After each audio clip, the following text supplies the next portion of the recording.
Om Gam Ganpate Namaha. Om Sai Ram. Chapter 4. Sai Baba's first Advent appearance in Shirdi. Mission of the Saints, Shirdi, a holy Tirth, personality of Sai Baba, appearance of Vittal Shirsagar's story, Das Ganu's bath in Prayag, Immaculate Conception of Sai Baba and his first appearance in Shirdi. In the last chapter, I described the circumstances which led me to write Sai Satcharitra. Let me now describe the first advent of Sai Baba in Shirdi. Mission of the Saints. Lord Krishna says in Bhagavad Gita that whenever there is a decay of dharma, righteousness, and an ascendancy of unrighteousness, I manifest myself, and for the protection of the virtuous, the destruction of the vicious, and for the establishment of righteousness, I manifest myself in age after age. This is the mission of the Lord and the sages and the saints who are his representatives and who appear here at proper times, help in their own way to fulfill that mission. For instance, when the twice born, that is the Brahmins, the Kshatriyas and the Vaishyas, neglect their duties, and when the Shudras try to usurp the rights of the higher classes, when spiritual preceptors are not respected but humiliated, when nobody cares for religious instructions, when everybody thinks himself very learned, when people begin to partake of forbidden foods and intoxicating drinks, when, under the cloak of religion, people indulge in malpractices, when people belonging to different sects fight among themselves, when Brahmins fail to do Sandhya adoration and the Orthodox their religious practices, when yogis neglect their meditation, when people begin to think that their wealth, progeny, wife are their sole concern and thus turn away from the true path of salvation, then do saints appear and try to set matters right by their words and action. They serve us as beacon lights and show us the right path and the right way for us to follow. In this way, many saints like Nivritti, Jnanadev, Muktabai, Namdev, Gora, Gonai, Eknath, Tukaram, Narahari, Narsibhai, Jan, Savata, Ramdas, and various others did appear at various times to show the right path to the people, and so presently came Sri Sai Baba of Shirdi. Shirdi, a holy tirth. The banks of the Godavari river in the Ahmednagar district are very fortunate, for they gave birth and refuge to many a saint, prominent amongst them being Jnaneshwar. Shirdi also falls in the Kopargaon Taluka of the Ahmednagar district. After crossing the Godavari river at Kopargaon, one gets the way to Shirdi. When you go 3 kos, that is 9 miles, you come to Nimgaon, from whence Shirdi is visible. Shirdi is as famous and well known as other holy places like Gangapur, Narsinvadi and Adumbar on the banks of the Krishna river. As the devotee Damaji flourished and blessed Mangalveda near Pandharpur, as Samarth Ramdas at Sajjangad, as Sri Narasimha Saraswati at Saraswati Wadi, so Sainath flourished at Shirdi and blessed it. Personality of Sai Baba. It is on account of Sai Baba that Shirdi grew into importance. Let us see what sort of a personage Sai Baba was. He conquered this samsara, worldly existence, which is very difficult and hard to cross. Peace or mental calm was his ornament, and he was the repository of wisdom. He was the home of Vaishnava devotees, most liberal like Karna amongst liberals, the quintessence of all essences. He had no love for perishable things and was always engrossed in self-realization, which was his sole concern. He felt no pleasure in the things of this world or of the world beyond. His antarang, heart, was as clear as a mirror, and his speech always rained nectar. The rich or poor people were the same to him. He did not know or care for honor or dishonor. He was a lord of all beings. He spoke freely and mixed with all people, saw their acting and dances of nautch girls and heard gajal songs. Still, he swerved not an inch from samadhi, mental equilibrium. The name of Allah was always on his lips. While the world awoke, he slept, and while the world slept, he was vigilant. His abdomen, inside, was as calm as a deep sea. His ashram could not be determined, nor his actions could be definitely determined. And though he lived in one place, he knew all the transactions of the world. His darbar was imposing. He told daily hundreds of stories. Still, he He swerved not an inch from his vow of silence. He always leaned against the wall in the masjid or walked morning, noon, and evening towards Lendi, Nala, and Chavdi. Still, he at all times abided in the self. Though a Siddha, he acted like a sadhaka. He was meek, humble, and egoless, and pleased all. Such was Sai Baba, and as the soil of Shirdi was trodden by Sai Baba's feet, it attained extraordinary importance. As Gyaneshwar elevated Alandi, Eknath did to Paitan, so Sai Baba raised Shirdi. Blessed are the grass leaves and stones of Shirdi, for they could easily kiss the holy feet of Sai Baba and take their dust on their head. Shirdi became to us, devotees, another Pandharpur, Jagannath, Dwarka, Banaras, Kashi, and Rameshwar, Bhadrakeshwar, Nasik, Triambakeshwar, Ujjain, and Mahakaleshwar or Mahabaleshwar Gokarn. Contact of Sai Baba in Shirdi was like our Veda and Tantra. It quietened our samsara, world consciousness, and rendered self-realization easily. The darshan of Sri Sai was a yoga sadhana, and talk with him removed our sins. Shampooing his legs was our bath in Triveni Prayag, and drinking the holy water of his feet destroyed our desires. To us, his commands of Vedas and accepting or eating his udi, that is the sacred ashes, and prasad were all purifying. He was our Sri Krishna and Sri Rama who gave us solace, and he was our Parabrahma, absolute reality.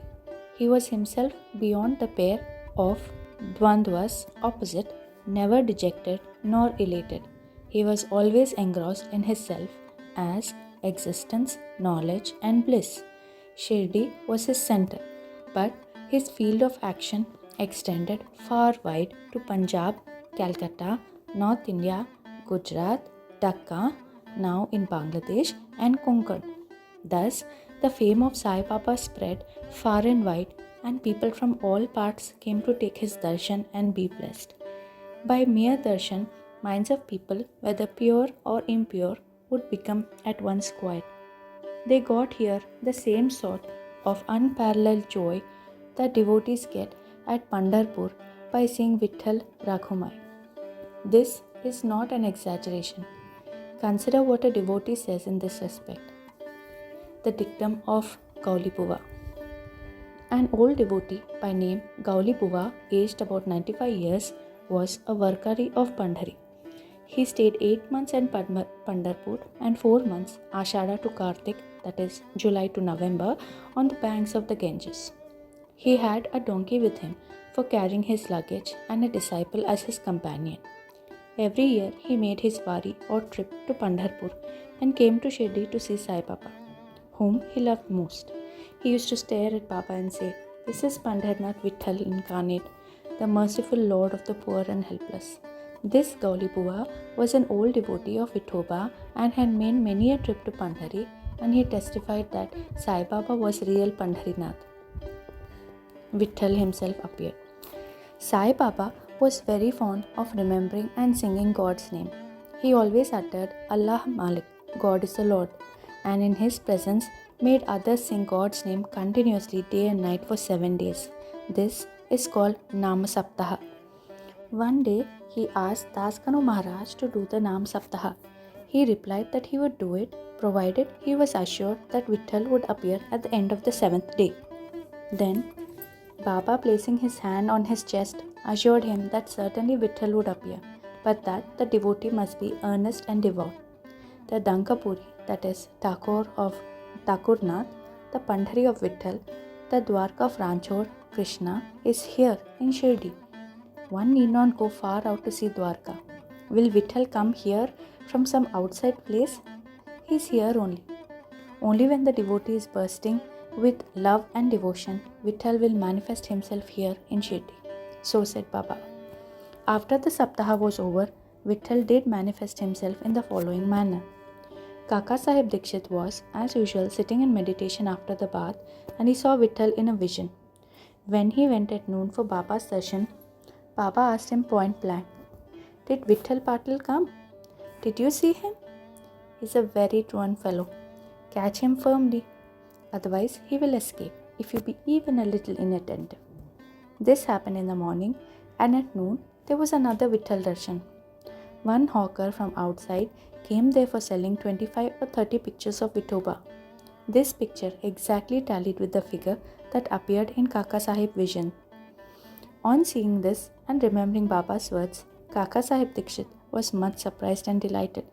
He bought one picture of Vithoba and placed it in his shrine for worship. Bhagwantrao Shir Sagar story. How fond was Baba for Vitthal worship was illustrated in Bhagwantrao Shir Sagar story. The father of Bhagwantrao was a devotee of Vithoba and used to make waris, annual trips, to Pandharpur. He also had an image of Vithoba at home, which he worshipped. After his death, the son stopped everything, the wari, the worship and the Shraddha ceremony, etc. When Bhagwantrao came to Shirdi, Baba, on remembering his father, at once said, "His father was my friend, so I dragged him, that is the son, here. He never offered Naivedya, offering of food, and so he starved Vitthal and me. So I brought him here. I shall remonstrate him now and set him to worship." Das Ganu's bath in Prayag. The Hindus think that a bath in the holy Tirth of Prayag, where the Ganga and Yamuna rivers meet, is very meritorious, and thousands of pilgrims go there at periodical times to have the sacred bath there. Once, Das Ganu thought that he should go to Prayag for a bath and came to Baba to get his permission for doing so. Baba replied to him, "It's not necessary to go so long. Our Prayag is here, believe me."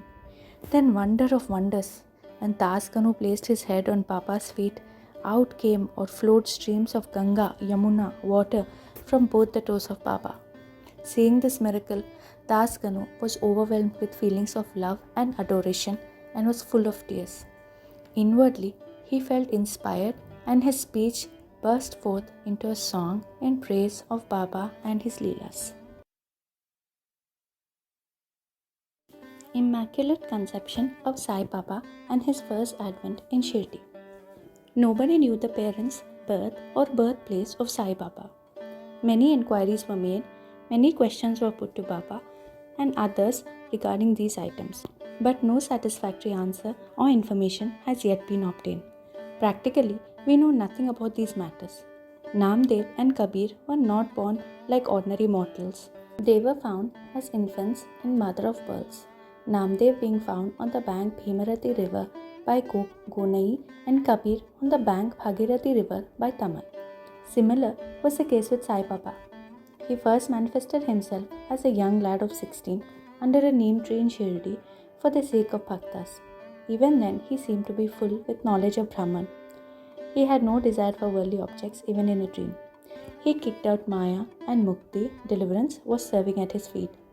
One old woman of Shirdi, the mother of Nana Chopdar, described him thus: "This young lad, fair, smart and very handsome, was first seen under the neem tree, seated in an asan. The people of the village were wonderstruck to see such a young lad practicing hard penance, not minding heat and cold. By day, he associated with none. By night, he was afraid of nobody. People were wondering and asking whence this young chap had turned up. His form and features were so beautiful that a mere look endeared him to all. He went to nobody's door, always sat near the neem tree. Outwardly, he looked very young, but by his action, he was really a great soul. He was the embodiment of dispassion and was an enigma to all. One day, it so happened that God Khandoba possessed the body of some devotee, and people began to ask him, 'Deva, God, you please inquire what blessed father's son is this lad and whence did he come?' God Khandoba asked them to bring a pickaxe and dig in a particular place. When it was dug, bricks were found underneath a flat stone. When the stone was removed, a corridor led to a cellar where cow-mouth shaped structures, wooden boards, necklaces were seen. Khandoba said, 'This lad practiced penance here for 12 years. Then the people began to question the lad about this. He put them off the scent by telling them that it was his guru's place, his holy vatan, and requested them to guard it well. The people then closed the corridor as before. As Ashwatha and Audumbar trees are held sacred Baba regarded this neem tree equally sacred and loved it most. Mahalsapati and other Shirdi devotees regard this site as the resting place, Samadhi Sthana of Baba's Guru, and prostrate before it. 3 Vadas. The first one. The site with the neem tree and surrounding space was bought by Mr. Hari Vinayak Sathe, and on this site a big building styled Sathe's Vada was erected. This Vada was the sole resting place for pilgrims who flocked there. A par platform was built around the neem tree and lofts with steps were constructed. Under the steps there is a niche facing south and devotees sit on the par or the platform facing north. It is believed that he who burns incense there on Thursday and Friday evenings will, by God's grace, be happy. This Vada was old and dilapidated and wanted repairs. The necessary repairs, additions and alterations have been made now by the Sansthan. The second Vada. Then, after some years, another Vada, Dikshit's Vada, was constructed. Kaka Sahib Dikshit, solicitor of Bombay, had gone to England. He had injured his leg by an accident there. The injury could not be got rid of by any means. Nana Sahib Chandorkar advised him to try Sai Baba. So, he saw Sai Baba in 1909 and requested him to cure rather the lameness of his mind than that of his leg. He was so much pleased with the darshan of Sai Baba that he decided to reside in Shirdi. So, he built a Vada for himself and other devotees. The foundation of this building was laid on 10th December 1910. On this day, 2 other important events took place. The first, Mr. Dada Sahib Khaparde was given permission to return home. And second, the night Aarti in Chavdi was commenced. The Vada was complete and was inhabited on the Ram Navami day in 1911 with due rites and formalities. Third, then another Vada or palatial mansion was put up by the famous millionaire Mr. Booty of Nagpur. Lots of money was spent on this building, but all the amount was well utilized as Sai Baba's body is resting in this Vada, which is now called the Samadhi Mandir. The site of this mandir had formerly a garden which was watered and looked after by Baba. 3 Vadas thus sprang up where there was none formerly. Of these, Sathe's Vada was most useful to all in the early days. The story of the garden attended to by Sai Baba with the help of Vaman Tatya, the temporary absence of Sai Baba from Shirdi and his coming again to Shirdi with the marriage party of Chand Patil, the company of Devi Das, Janki Das and Gangagir, Baba's wrestling match with Mohuddin Tamboli, residence in Masjid, love of Mr. Dingale and other devotees and other incidents will be described in the next chapter. Bow to Shri Sai, peace be to all. Om Sai Ram.